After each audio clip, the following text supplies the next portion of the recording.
Hi, I'm Noelle with paperclipping.com. I'm here again with Tim. Ta-da! CHA2014. I have to remember to do that every time. Yeah. Did we do it at the, oh, well, I think so. I think so. We'll get focused now. Yeah, exactly. We're at the Sizzix booth. We are. And Yep. you got some cool stuff. There's a lot of new cool stuff with Sizzix alterations line. Some different stuff. You know, obviously we focus on die cutting, so there's some really great die shapes, but there's also, I think, a little twist in some dies too that you're going to like. So All right, let's take a look. So here, I mean, obviously in the back, if you take a look, there's a lot of different die shapes. We've got, you know, trophy cups and prize ribbons. We've got some interactive ones like a sliding matchbox, which is great as a mover and shaper. The jumbo tattered floral, this was a die that we pre-released in December, so a lot of people have already gotten their hands on it, which is really cool because it allows you to cut flowers to do larger home decor pieces for a lamp or a pillow or anything like that. You can see right behind that, we've introduced some new stamp and framelit sets, so those are the ones that have the cling-mounted rubber stamp and then the coordinating framelit dies that go around it to die cut what you've stamped. Yeah, I really love nice. that. That's cool. Yeah, people like it, especially card makers, even scrapbookers, because you can create elements and instantly cut them out, which is cool. Yeah. You can see here, though, the big thing, of course, in addition to the embossing folders, something new which are called frameworks. So frameworks dies, it is a steel rule die with a repeating pattern. So not only is the pattern itself on the inside a repeat, but if you cut multiples of those, you can take something like this particular framework, and if you cut it several times, you can repeat it like for a card up here where you've got this background pattern. So what's great about the frameworks being steel rule is I can cut things out of cardstock, grunge board, fabric, cork, plastic mirror, so many things to create a lot of different styles of projects. So if you want to come over, I'll show you some of the things that we've cut out. Okay, we're going to get a little bit of a demo here. It's pretty cool. All right, let's go see.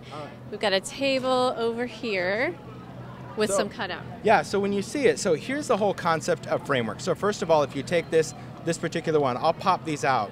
So frameworks is going to cut the frame, but it's also going to cut out that piece from the inside. And this piece, like I said, is a repeat pattern.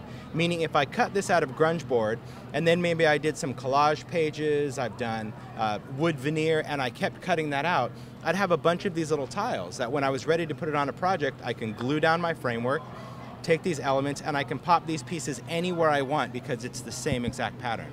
So you take something like this, where you see cardstock, this is the Ideology mirror, so it's actually a plastic mirror that you can die cut. We've got cork in there, we've got fabric pieces, and it's really fun to use it that way.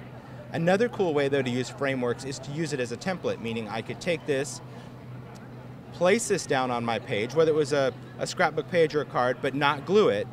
Instead, I would glue in all the pieces and then remove the framework, and then you have all your evenly spaced tiles. So using that two different ways, really, really cool. Yeah, it's like just the negative.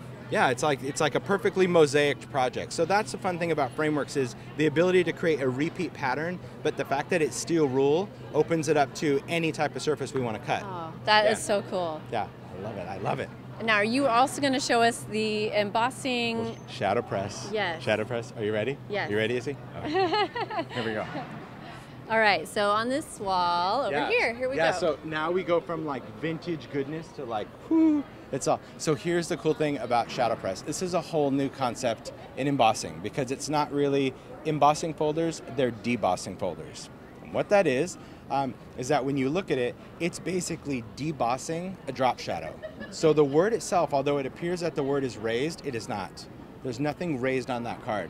It's just that the space itself is debossed. So whether you go in and just use it on cardstock, whether you deboss it and then go in with a marker to fill in a drop shadow, the top one forever, like for example, if you ink over it with distress, you create that instant contrast. And what's cool about this is that these are the shadow press. So you actually get these sticks. They're embossing or debossing folders, so you can see that all that's on there are just these lines, that shadow, that when you put it on, it's going to deboss that. And what's cool about this size is that I can put it on a card and I can run it vertical, horizontal. These will fit your 3x4 cards as well as 3x3 Instagrams. It's fantastic over a photograph because if you put it over a photo, it's just going to deboss into a photo, and you get 6 different words in each pack. 6 different words. Yeah, so 6 different words. So you can see that when you get that set, you'll have a lot of different shadow press words to put on a project. Yeah. They're really cool. It's a lot of fun.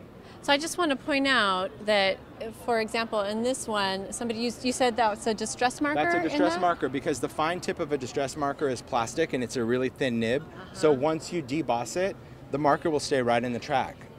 So it makes it super easy just to go in and fill in that drop shadow. Yeah. But depending on your paper, you know, like this one, this is cool. It's just, you know, one of those paint chips. But it's really cool because different papers, like for example, this one, because it's got that printed finish, creates that little crackled drop shadow, which I think is cool. So, yeah, you see a little bit of the white underneath the color of the paper. But then I also really like this one. You get a subtle drop shadow. Right, and that's with no coloring at all. That's just the fact that when you do white cardstock, it creates the most extreme drop shadow because it turns it gray.